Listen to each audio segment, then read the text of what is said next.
Hello, welcome to Premier Scene. I'm Claire Bueno. As we enter into the information superhighway as Ralph breaks the internet at the UK premiere. This is very much a story about friendship and acceptance in growth and development, really. Well, yeah, that makes it sound pretty boring, but it's a great adventure through a really colorful, exciting, bizarre world called the internet.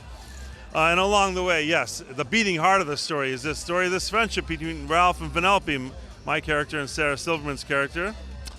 And they've been friends for all the time since the last movie, and they've been hanging out, causing mischief, and they start to get a little stir crazy and they go off into the internet. And yes, their friendship is challenged and has growing pains, and they end up at a really beautiful place though by the end of the film. Both of them grow.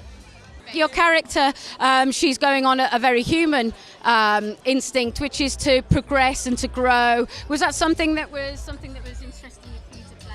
Oh, well, I love that in her, but Ralph is also a very human instinct, a fear of change, a fear of what is unknown. So I think they're both very human instincts. One is less desirable, one is maybe not our best selves, but it is also what makes us human. I have that same hat.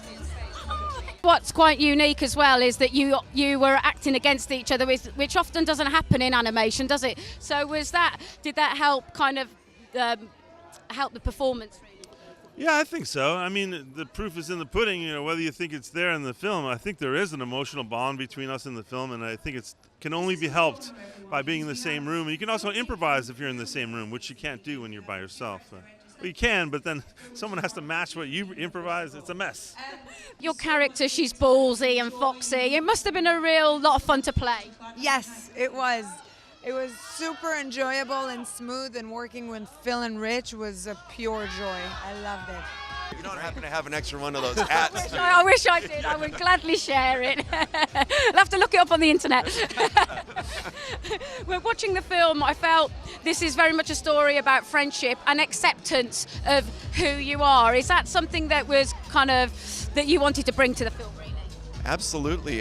This is the theme of the movie is deeply about friendship, but in particular, a friendship during change and how that affects a friendship. And the fact that we don't own our friends, and I think we believe that sometimes, just subconsciously, not consciously. And that the best thing you can do for a friend is to let them be themselves, and that really makes you a better friend too.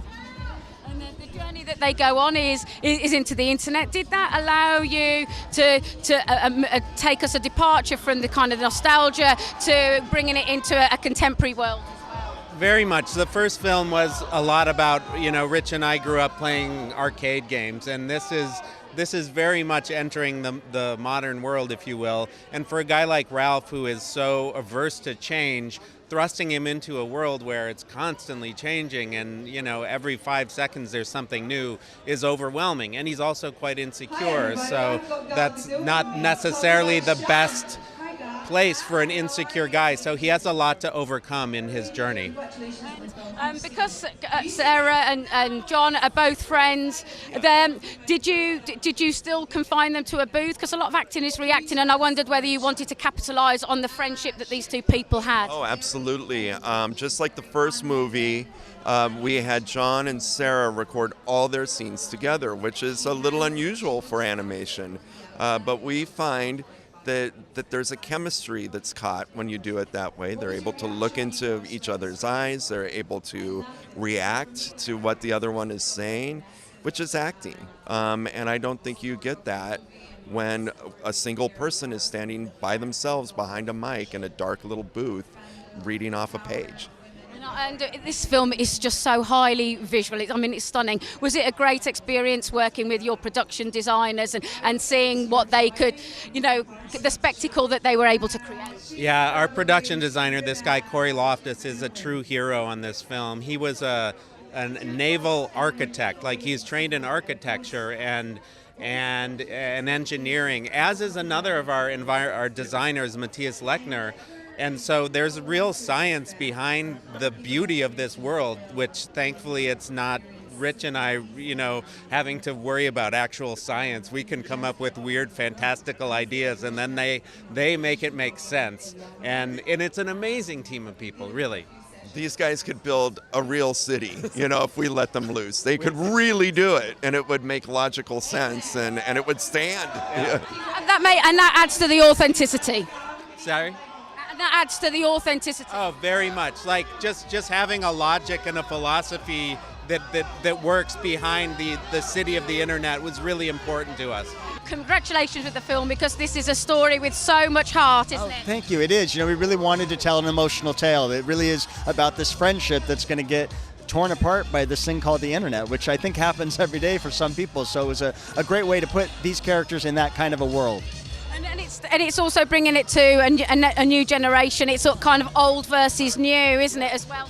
It really was. The first story was sort of our kind of tribute to the nostalgia of arcades, but this is about the modern world of the internet. It's always changing. It's a thing everybody uses every single day around the world, and we really wanted to showcase the internet, the duality of the internet, the fact that it's this amazing place that connects people around the world like they've never been connected before, but also it's a place where it can prey on people's insecurities, and ultimately it's going to prey on Ralph's insecurities, and we're going to dive into that part of the internet that's very complicated for kids and for adults.